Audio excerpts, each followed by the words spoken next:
I'm Pam Fox at pamfox.org and Quasi Yoga with Pam Fox here on Facebook. Hi, good morning, everyone. Today's video, the topic is, would you rather manage your GERD with medications or would you rather abolish it naturally and effectively? And I might add, enjoyably. And so I'm going to share my top 3 ways that you can do this, that you can abolish your GERD naturally, effectively, and enjoyably. I'm going to share that at the end of the video. First, I'm going to do a recap. We talked a lot this week about GERD, but I didn't talk at all about nutrition. And you cannot talk about GERD without talking about nutrition. Hi, Div. You can't talk about GERD without talking about nutrition.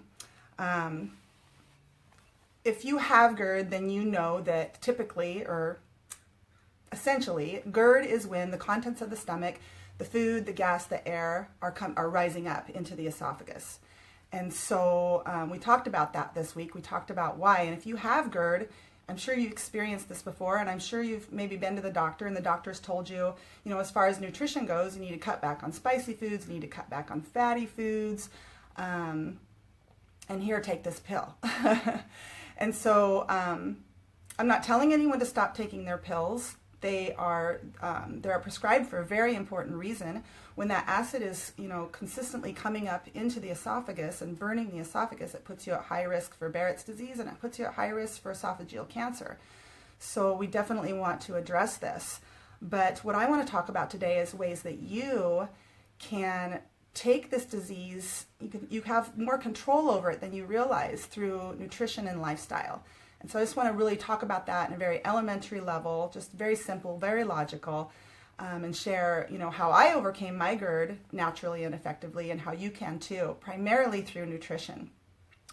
All right, so GERD, when we talk about GERD and the acid rising up, the first question to ask is why does it do that? And so, the stomach is here, the esophagus is here, and right where the two meet is the lower esophageal sphincter. And so this sphincter, its job is to keep the contents in the stomach. That's its job. It's a valve. It's a one-way valve. The contents go in, and then they're supposed to stay in. So it's supposed to clamp down tight and keep that stuff in the stomach, with the exception of vomiting. If you've been poisoned and there's something toxic in the belly and the body wants to regurgitate it out, that sphincter will open up and allow you to vomit. And burping, if you have the occasional trapped gas, that sphincter will open up and allow that gas out in the form of a burp. But the rest of the time, it's supposed to be tight and locked down and keeping the contents in the stomach where they belong. Okay, and so typically with GERD, it's a sphincter issue. It's that sphincter, and so you have to ask the question: well, why isn't that sphincter doing its job? Why isn't it clamping down tight and holding the contents in? And really, it comes down to pressure. It comes into intra-abdominal pressure, forcing pressure up onto that sphincter, pressure upward and inward onto that sphincter, and compromising it. And we can picture this very logically if we think about like one of those little armbands we put on our kids. How do you blow that up? You have to squeeze that valve and blow the air in. You let go, the air stays in. So you compromise that valve by putting pressure. Okay, so it's the same thing with that lower esophageal sphincter. So what causes pressure? Why do we have pressure? Well, there's a lot of things. There's really a lot of things. There's abdominal swelling. There's abdominal bloating. There's constipation. When everything gets backed up, it puts pressure. There's stress. There's simply pulling your belly in, sucking in your gut so that you can have a flat tummy, good posture, flat tummy. I've been doing this my whole life. I was taught at a young age, watching fitness videos and that kind of thing. Pull your tummy in. It's a free workout. Pull it in all the time and work those muscles. That creates a lot of tension and crowding internally. Puts pressure on that sphincter. So you got to relax the belly and allow that stomach to come down. And for some people, that might be enough to take that little bit of pressure off of that valve and give you, hi, Mom. How are you? You can tell me how you're doing. You can type in the comments box. Good morning. Oh, that's funny. My mom's here with us.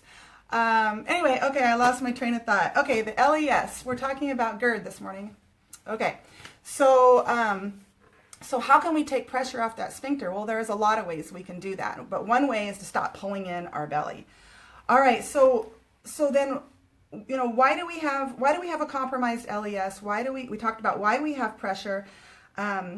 Another reason is because we can have a hiatal hernia. So we talked a lot about that this week. And the hiatal hernia, simply put, is where that sphincter is. The diaphragm sits right on top of that sphincter. And your hiatus is the hole that the esophagus comes through. And so the hiatal hernia is when there's enough pressure that causes that stomach to actually come through the hiatus.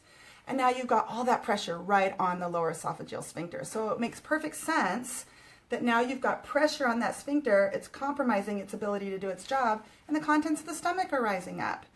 So a lot of people have hiatal hernia and don't even know it. They never get diagnosed. A lot of people like me get diagnosed with one and their doctor tells them it doesn't even have anything to do with your symptoms. So my symptoms, after I cleared up my acid reflux with diet, I continued to have chronic belching, day and night chronic belching, and I continued to have indigestion because I had a hiatal hernia and there was consistent pressure on that valve. So when I was effectively able to move my stomach down and my diaphragm up, like I taught in my exercises this week, I was able to instantly relieve these symptoms, instantly, within seconds. And then I was able to teach myself how to do these breathing exercises whenever I'm symptomatic or throughout the day or at night when I'm lying in bed, to the point where I can get instant relief from these symptoms anytime I want, no matter where I am at, okay? So with the hiatal hernia, if you have chronic coughing, maybe you're a smoker. If you have chronic sneezing, maybe you have lifelong allergies like I have, which I think was really, a big part of creating my hiatal hernia was a lifetime of chronic sneezing. If you do a lot of weight bearing, maybe with your job you lift a lot of heavy things, maybe you do heavy weightlifting. When you do heavy weightlifting, your abdominal muscles do this. They squeeze tight. They pull in and they squeeze tight. And so that causes a lot of upward pressure. If you have constipation, guys, constipation isn't when you haven't pooped for a week. Constipation is when you go to poop and it doesn't come out right away. It doesn't just come out freely, okay? You should, if you're peeing and pooping at the same time, sorry mom if this is TMI, you should be done pooping before you're done peeing. It should just come out quickly. You shouldn't have to bear down. So it's when we bear down, every day, because we're constipated, that's what causes that pressure, that constant and ongoing pressure on the lower esophageal sphincter. So don't confuse constipation with not pooping for a week. You can poop every day and still be constipated if you're having to bear down in order to do so, okay? And then the other thing that causes this gastric pressure is inflammation, and that's where I want to focus the rest of this video, is on inflammation. And so a lot of people think of inflammation as kind of a dirty word. It's like, the inflammatory response, and that creates disease. And that's true, but inflammation is a life-saving mechanism built within our bodies that we would die without. Inflammation, if you think about when you get a little cut, and it swells, that's your body's immune system sending what it needs to that area to heal it and to prevent infection, If you were to whack yourself in the knee with a hammer and you get a big Flintstone lump on your knee, that's your body sending, what that knee needs to begin the healing process. That's what that swelling is. That's what that inflammation is. But now let's imagine you whack your knee 3 times a day, 7 days a week, 365 days a year for 20 years, 30 years, 40 years, 50 years. Is your knee ever going to get a chance to heal? No, it's not. You're probably going to have severe pain. You might get infection. You might even have to get an amputation. So that's what we consider this, long-term chronic inflammation is when it's repetitive and consistent inflammation within the body. And so when you think about, for example, heart disease, when you think about your arteries, we know that when our arteries become internally damaged, our arteries are lined with a beautiful layer of cells known as the endothelium. And the endothelium can become destroyed, and then you start to build up plaque, and you have high blood pressure, and you have atherosclerosis, and you have heart disease, and it all starts with that inflammatory response within the arteries that kills that endothelium, okay? And so why does this happen? Well, we eat a diet high in dietary fat, and the fat is running through the arteries, and that fat kills the endothelium and starts to create damage within the arterial walls. So it's a response to a diet high in dietary fat that creates the inflammation in the arterial walls that then leads to heart disease, which is our country's #1 killer. 500,000 people die every year of this disease. It's a big deal. So the same thing happens in our digestive system. We eat a diet high in dietary fat, again, 3 times a day, 7 days a week, 365 days a year for 10, 20, 30, 40, 50 years. Eventually, guys, it's going to catch up with us. That's like why GERD most often in most people occurs later in life. It doesn't happen to people, although it does happen to people when they're young. I believe my son has had GERD his whole life, and it can be a congenital defect. I watched a video on YouTube of a woman who shared her story, and they actually shared clips of her surgery where they went in and they surgically corrected her hiatal hernia. She was born with a congenital hiatal hernia, which means most of her life her stomach was like, if this is your diaphragm, her stomach was like sitting up on top, like 2/3 of it, of her diaphragm, and they had to go in and pull it down and then, you know, surgically correct it so it would stay down.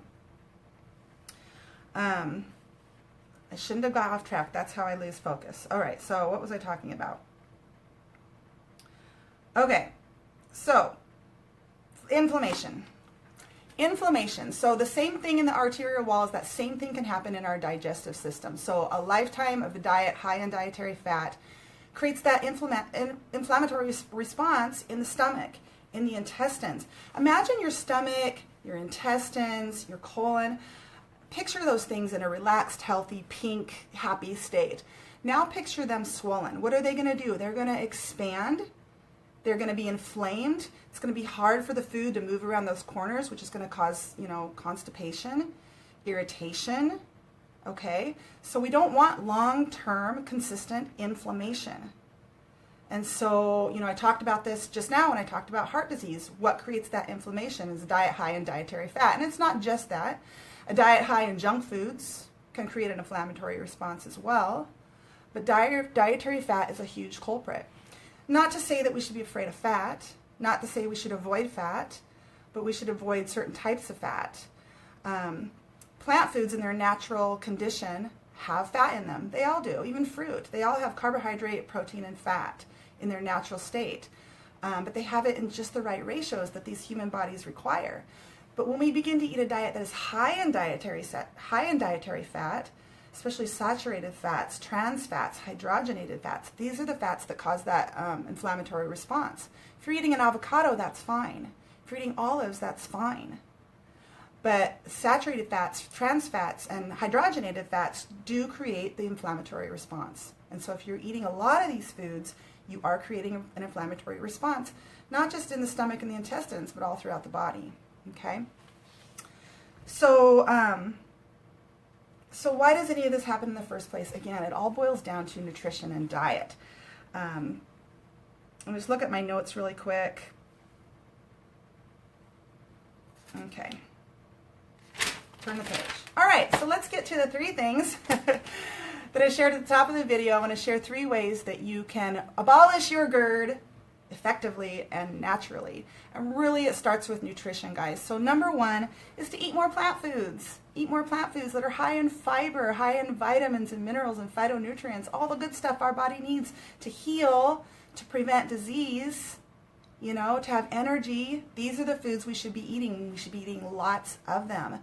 Many people experience improvement just by adding in more of these foods.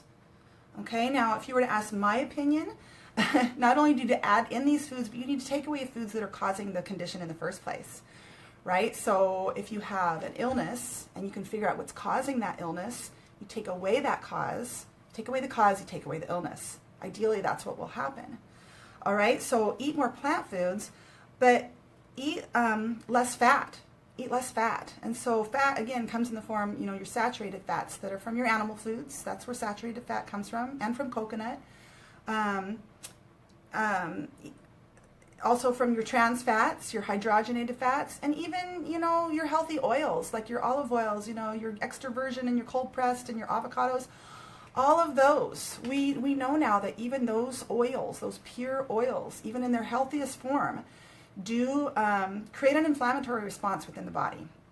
So I know that's bad news for a lot of people. We love our oil, but cut back on them. And your olive oils and your avocado oils, you know, they create less of an inflammatory response, so they are best, but they still do create that inflammatory response. So if you're really wanting to, you know, maybe take a 30-day challenge and try some of these tips just to see, You know, if you can just try it for 30 days and see what your body's response is, then you'll know if what I'm saying is true, if it's working for you. You'll see how it feels, and that'll really motivate you to continue eating more healthy. Okay, so eat less fat, or eat less oil, saturated fats, hydrogenated fats, and trans fatty acids. You guys should avoid those like the plague. Okay, and then the third thing is to eat less man-made foods. So what are your man-made foods? Well, obviously your junk foods. That's a no-brainer. Your pies and cakes and candy bars, all the good stuff.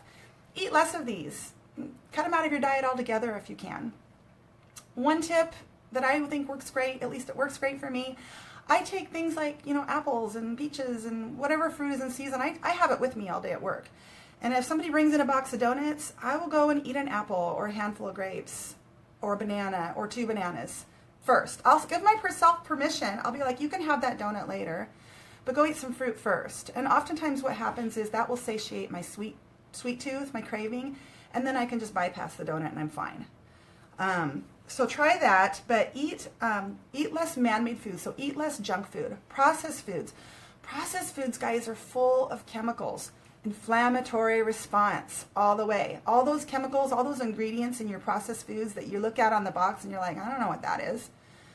They create an inflammatory response within the body. It makes sense. These are man-made chemicals, right? This isn't what was meant to go in the body.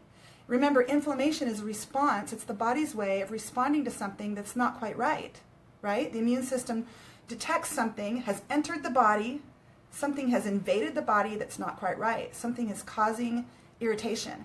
And so the immune system sends what's needed to, you know, go and attack whatever that invader is. And so if you're putting chemicals into the body, you're going to get an inflammatory response. Again, this inflammatory response is for your protection, but you don't want lifelong, chronic, consistent inflammation. Okay? That's what you want to avoid. So you want to get the chemicals, the processed foods, the junk foods out of your diet. Now, I also include animal foods. When I say man-made foods, I also include animal foods. Why? You guys got to think about it this way. 99% of your animal foods, unless you're really working hard to, you know, raise your own animal foods or to buy them at a local farm where you know how they've been raised, you know what's gone into that product, they were raised in a factory, in a man-built factory. These animals were brought into their existence as a commodity, which means even at conception, humans were interfering with that process, okay? And then they live their life in a factory. They live oftentimes in cages. They're given medications, hormones, antibiotics, because they live in conditions where they can easily get infections and disease. So they're having to, you know, they're given all these medications.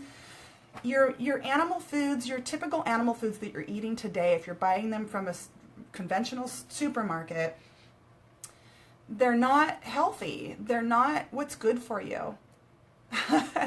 Div asks, so it must be a short list, but what can we eat? Thank you, Div. That's a great question. So what can we eat? You know, I'm a plant-based vegan, and I love to eat. Oh my gosh, I drive my husband crazy because I can't go through a meal without moaning and groaning on how delicious my foods are.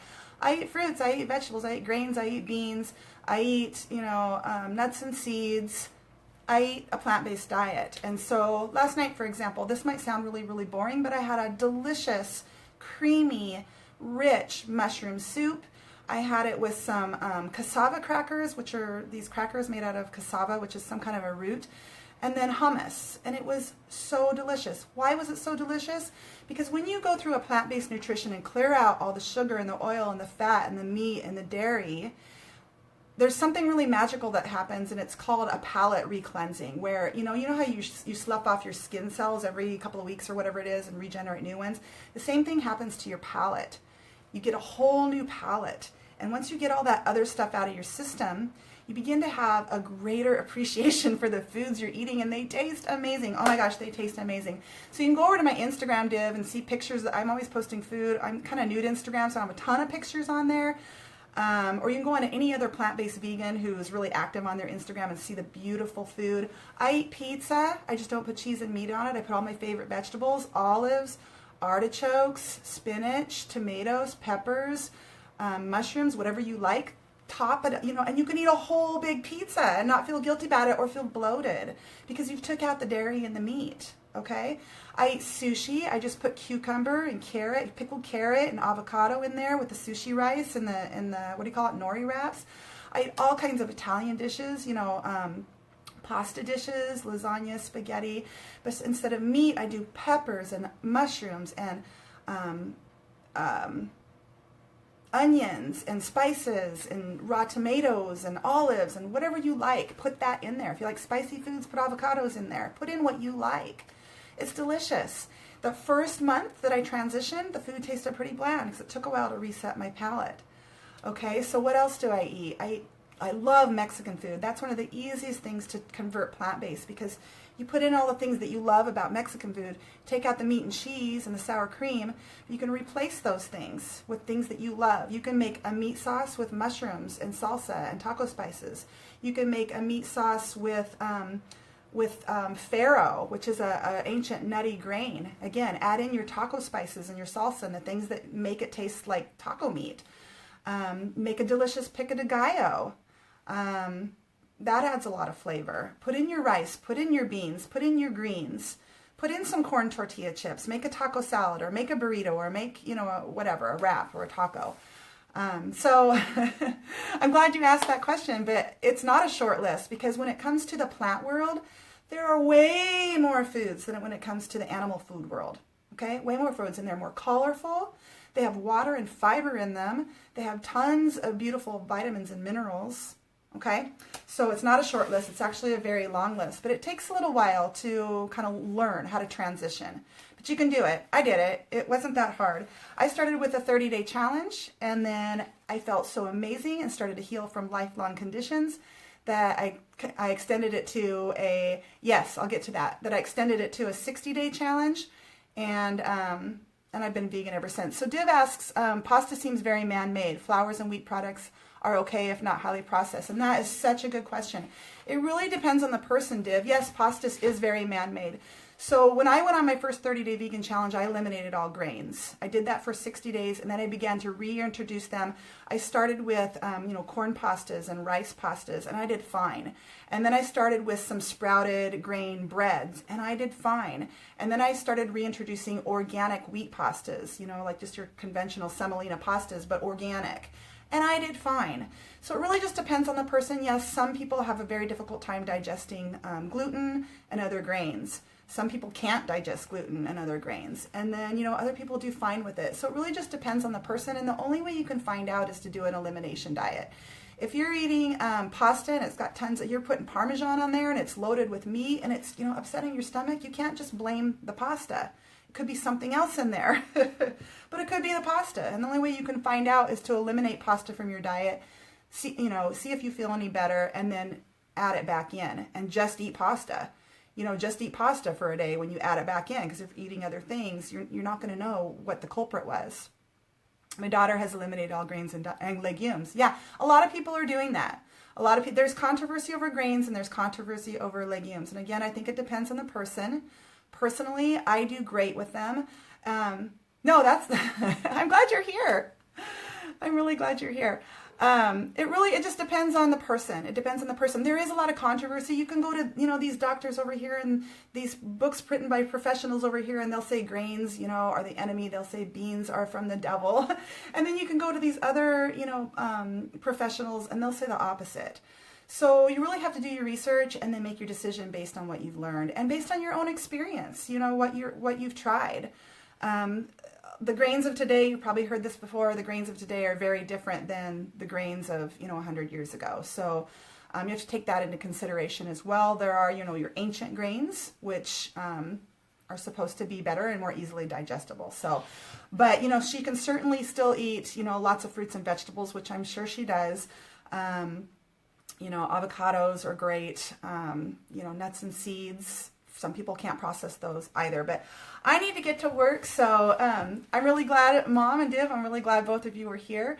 I hope you found this helpful. And for those of you watching this on the replay, if you have any questions, please feel free to ask in the comments below and I will get back to you. All right, you guys have an awesome day. And Mom, I will talk to you tonight at 6 o'clock. All right, take care, Div. Have a great day. Bye-bye.